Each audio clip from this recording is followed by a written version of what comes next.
Thousands of years ago in ancient Egypt, the Israelites were suffering under the harsh rule of Pharaoh. Born during this time of oppression, Moses was a Hebrew child who narrowly escaped death. His mother Jochebed placed him in a basket and set him adrift on the Nile River, trusting in God's protection. Pharaoh's daughter discovered the basket and, moved by compassion, decided to raise Moses as her own in the royal palace. This act of compassion set the stage for Moses' unique position within both the Hebrew and Egyptian worlds. As Moses grew up, he became aware of his true heritage.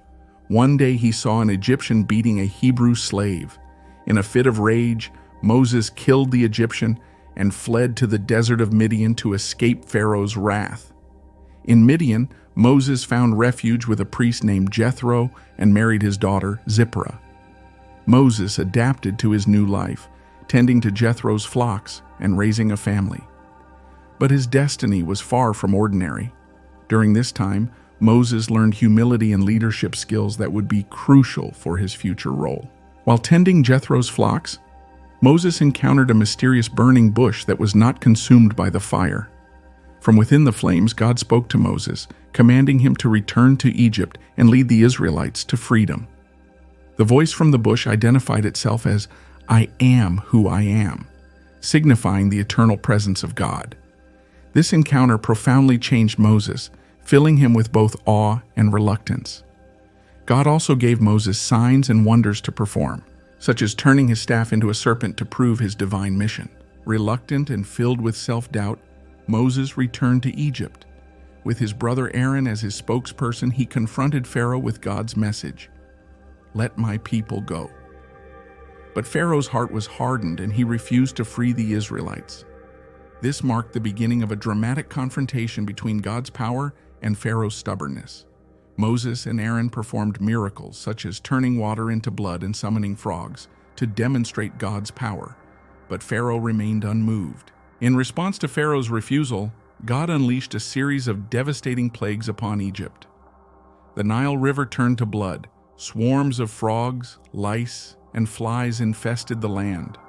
Livestock perished. Boils afflicted the Egyptians. Hailstorms destroyed crops. Locusts devoured whatever remained. Darkness enveloped the land.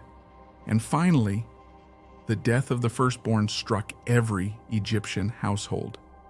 Each plague was a direct challenge to the Egyptian gods and a demonstration of God's power. These events not only caused immense suffering, but also served to showcase the futility of the Egyptian deities. Despite the escalating plagues, Pharaoh remained obstinate. It wasn't until the death of his own firstborn son that Pharaoh finally relented and allowed the Israelites to leave. That night, the Israelites prepared for their journey by marking their doorposts with lamb's blood to protect their households from the angel of death, an event commemorated as Passover. This night was filled with both dread and hope as families gathered, eating unleavened bread and bitter herbs, ready for the journey ahead. The Passover meal became a lasting tradition, symbolizing deliverance and redemption.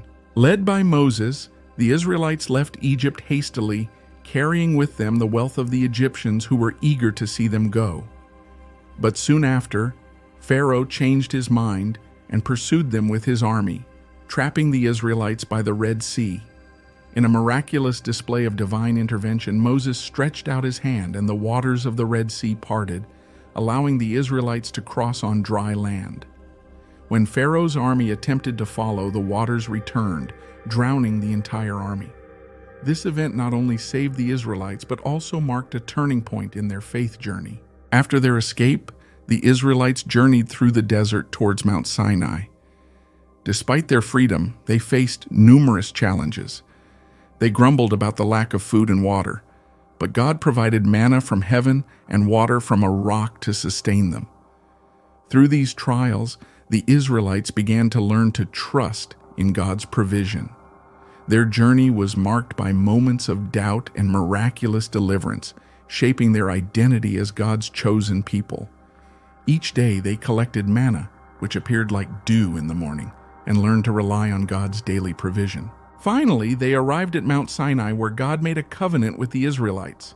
Moses ascended the mountain and received the 10 Commandments, laws that would guide the Israelites in their new life of freedom. This moment was pivotal as it established the foundation of their moral and spiritual code. The giving of the law was accompanied by thunder, lightning, and the sound of a trumpet, emphasizing its divine origin. The Israelites camped at the base of the mountain, witnessing the awe-inspiring presence of God. While Moses was on Mount Sinai, the Israelites grew impatient and asked Aaron to make them a god to worship. Aaron collected gold from the people and fashioned a golden calf, which they began to worship with revelry and idolatry. When Moses descended and saw the idol, he was furious. He smashed the stone tablets in anger and destroyed the golden calf, rebuking the Israelites for their lack of faith. This incident highlighted the Israelites' struggle to remain faithful and the consequences of their disobedience. Despite their recent deliverance, they quickly turned to idol worship, demonstrating their need for continual guidance. Moses returned to Mount Sinai to plead for God's forgiveness on behalf of the people. God mercifully renewed the covenant and provided Moses with a new set of tablets. The Israelites then constructed the tabernacle, a portable sanctuary where God's presence would dwell among them as they continued their journey. The tabernacle became a symbol of God's ongoing guidance and provision. Detailed instructions were given for its construction, including the Ark of the Covenant, which held the tablets of the law.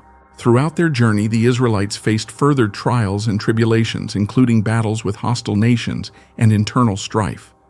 Despite their struggles and frequent complaints, God remained faithful, guiding them with a pillar of cloud by day and a pillar of fire by night. These manifestations of God's presence reassured the Israelites of His constant protection and guidance. The journey through the desert was not just a physical trek, but a spiritual journey towards becoming a cohesive and faithful community. As they approached the Promised Land, Moses appointed Joshua as his successor to lead the people. Though Moses was not permitted to enter the Promised Land himself, he gave a final blessing to the Israelites and viewed the land from Mount Nebo before his death. His leadership and faithfulness had brought them to the brink of their destiny, and his legacy would continue through Joshua. Moses' final moments were spent imparting wisdom and encouraging the people to remain faithful to God. The book of Exodus ends with the Israelites on the brink of a new beginning, ready to claim the land promised to their ancestors. Their journey from slavery to freedom, guided by faith and perseverance, remains one of the most compelling and enduring stories in human history. The lessons learned during their time in the wilderness would shape their identity and relationship with God for generations to come.